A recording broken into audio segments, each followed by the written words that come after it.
Hello everyone, this is Catherine Jones with Construction Services Group, and today I will be going over the 2020 Open Enrollment Form for benefits. There have been a few changes since we first went online in 2019, and I'd like to highlight those today. The first thing you'll need to do when you get to the website for your company's benefit enrollment form is to enter in the corresponding password. This password should be on the benefit enrollment guide you received from HR and also on the benefit summary letter you received in the mail. After you type in the password, simply click Next. The next page here will prompt you to go through your benefit elections for medical, dental, and vision. It'll also start with your first and last name and your home address. The email address that you provide here will be where confirmation email is sent after you complete your insurance enrollment.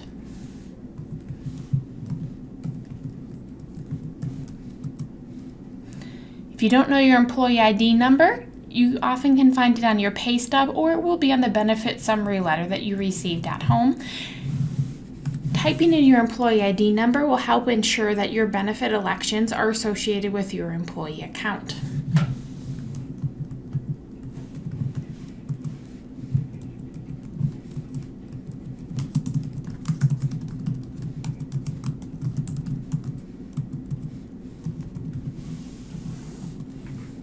You can see here, because I accidentally skipped over state, the website is going to flag in red that I missed a required field, and I will have to go back and complete it before I'll be allowed to move on. The first selection that we need to make is for medical coverage. You'll pick the plan, either HSA 1, HSA 2, or that you're declining coverage. I'm going to select HSA Plan 1 for purposes of this demo. For tier, this is how you indicate who you wish to cover on your insurance, if anyone. So you can pick employee only, if you'll be the only one with insurance, plus child, plus spouse, children, or employee plus children and spouse, which is the family coverage level. For purposes of this example, I'm going to go with employee plus child. Because I selected an HSA medical plan, I am prompted with information regarding HSA ineligibility. It's very important that you read this section thoroughly to determine whether or not you should check the box that the system is presenting. If you check that box, it means that you're ineligible to contribute to a health savings account and that you're also ineligible for the employer contribution. So please review the language that appears in this section to determine whether or not you are truly ineligible for the HSA.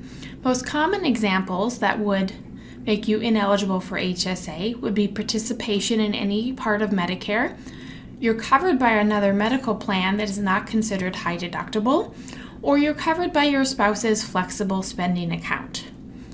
If any of these situations apply to you, you do want to mark the box to confirm that you are not eligible for any employer contributions or employee contributions to your HSA. If you are eligible for the HSA, do not check the box. In this example, Daisy Duck is eligible for HSA, so we are not going to check that box. The next selection that we need to make is for dental coverage. You can choose from dental maintenance, basic, dental with ortho, or decline your vision coverage. You'll need to refer to your benefit summary letter to know the effective date of your current dental coverage, as you do have to be in that plan for 2 years before you can lower or cancel your dental elections. Daisy currently has dental basic and will be keeping dental basic. For tier, she's going to take employee plus 1, so the same child that's covered under medical insurance can be covered under dental. Vision coverage is the next type of insurance that will have to be indicated. You can either have insurance or decline. Daisy is going to decline vision insurance. Because this was done, the option to select a tier of who's covered disappears because it does not apply. Now Daisy will have to enter in the name of the dependent she wishes to cover on insurance.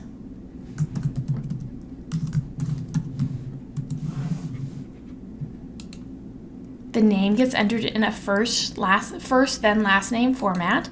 We're going to put yes for medical, yes for dental, and no for vision, so that HR knows which insurance coverages to enroll Daisy's child in. Social Security number will also need to be entered. And then date of birth.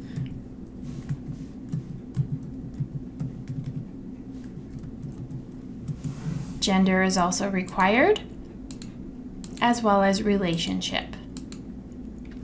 Now, if you had more dependents to enter, simply click Add Dependents button here, and additional lines will be inserted into the online form. The next question we must answer is related to spousal relationship. We are going to select single/spouse not covered because a spouse is not covered on any insurance. We will then click Next.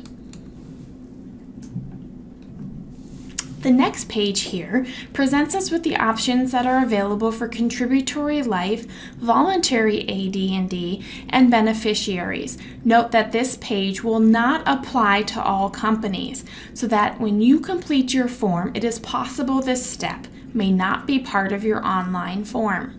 Should this page appear for contributory life, voluntary AD&D, and beneficiaries, please be sure to complete all of the required sections. You do need to take contributory life for yourself in order to have contributory life for a spouse or child.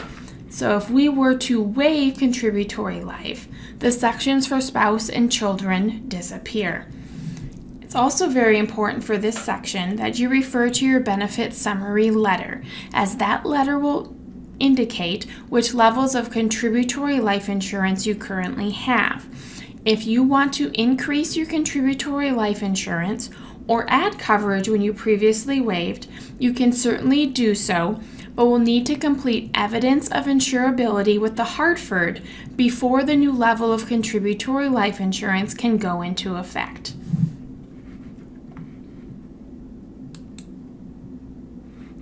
For purposes of this demonstration, we are going to say that Daisy Duck is taking $100,000 in contributory life for herself. She's going to waive spousal life insurance, so then the spouse name and date of birth will no longer be required, but she will take children's life insurance for $10,000. This means that she will need to add her child's name and date of birth.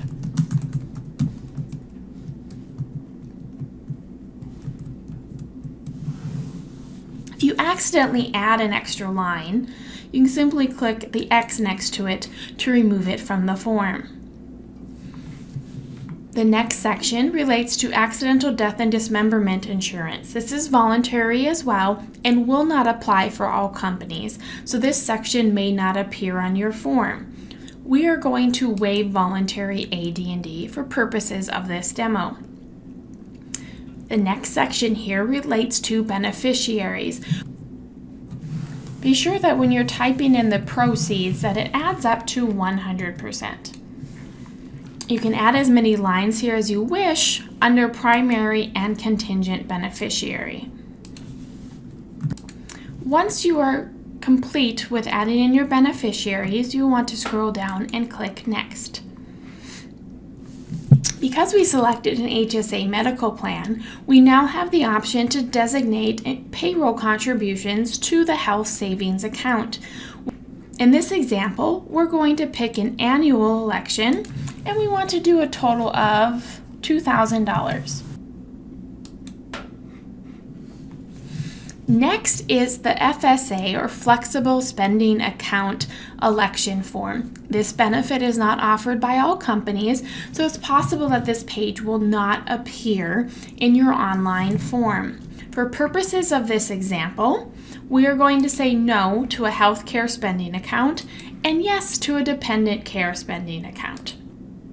Once you're done with your FSA elections, you'll click Next.